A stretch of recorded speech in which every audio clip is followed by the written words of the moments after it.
रात्रीचे 9 वाजले होते। निफाड शहर शांत होतं, पण अचानक 3 गोळ्यांचा आवाज आला आणि काही क्षणात शहर हादरलं। निफाडमधील या थरारक गोळीबाराच्या घटनेने नागरिक दहशतीत आहेत। जुन्या वैरमानातून झालेल्या या हल्ल्यात सिद्धार्थ साळवे याच्यावर गोळ्या झाडण्यात आल्या। आरोपींनी गावठी पिस्तुलातून हल्ला केल्यानंतर संपूर्ण निफाड पोलीस यंत्रणा सतर्क झाली। काय नेमकं घडलं त्या रात्री आणि कशा प्रकारे पोलिसांनी अवघ्या काही तासात आरोपींना पकडलं, पाहूया या सविस्तर निफाड नाशिक जिल्ह्यातील शांत शहर, पण रविवारी रात्री मात्र गोळीबाराने हादरलं।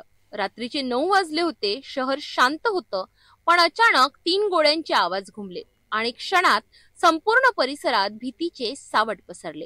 पोलिसांनी दिलेल्या माहितीनुसार जुन्या वैमनस्यातून सिद्धार्थ मनोहर साळवे याच्यावर गोळ्या झाडण्यात आल्या। हा हल्ला पूर्णपणे नियोजनपूर्वक करण्यात आला होता। आरोपींमध्ये महेश ढगे, विजय शिंदे, विशाल केदडे, पृथ्वीराज जाधव आणि आयुष भावसार या आरोपींचा समावेश आहे।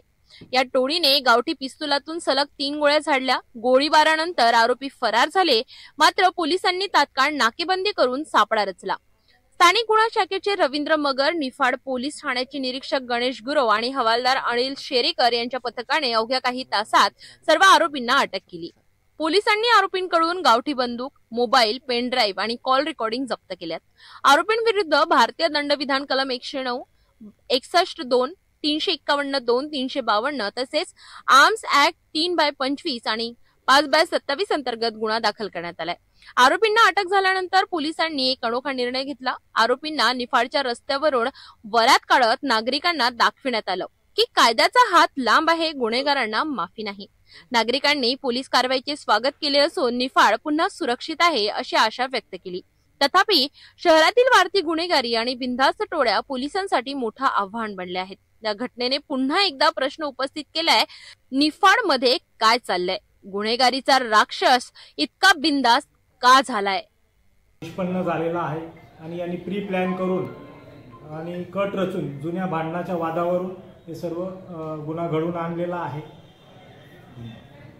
न्याय संहिता कलम 109, 351, 352, 3(5) आर्म ऍक्ट 3(25) तसंच 5(27) याप्रमाणे गुन्हा दाखल केलेला होता। परंतु सदर गुन्ह्यामध्ये हा प्री प्लॅनिंग करून गुन्हा घडून आणलेला होता। त्यामुळे पुढे आपण त्याच्यात गुन्ह्यात वाढ केलेली आहे आणि याच्यात 61(2) म्हणून आपण याचं कॉन्स्पिरसी या गुन्ह्यामध्ये ज्या आरोपींनी केलेली आहे त्यांचाही सहभाग याच्यात आहे आणि त्यांना याच्यात अटक करण्यात आलेली आहे। आरोपी रेकॉर्डवरचे गुन्हेगार आहेत का?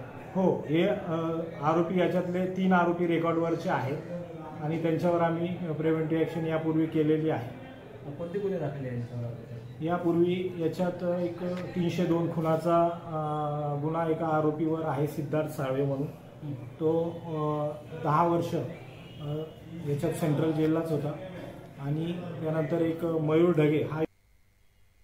गोळीबाराची घटना निफाडच्या शांतीला हादरा देणारी आहे। पोलिसांनी तात्काळ कारवाई करून आरोपींना पकडलं, पण या घटनेनं पुन्हा एकदा शहरातील कायदा सुव्यवस्थेवर प्रश्नचिन्ह निर्माण केले आहेत। निफाडला पुन्हा सुरक्षेचा श्वास मिळावा हीच नागरिकांची आणि पोलिसांची अपेक्षा आहे।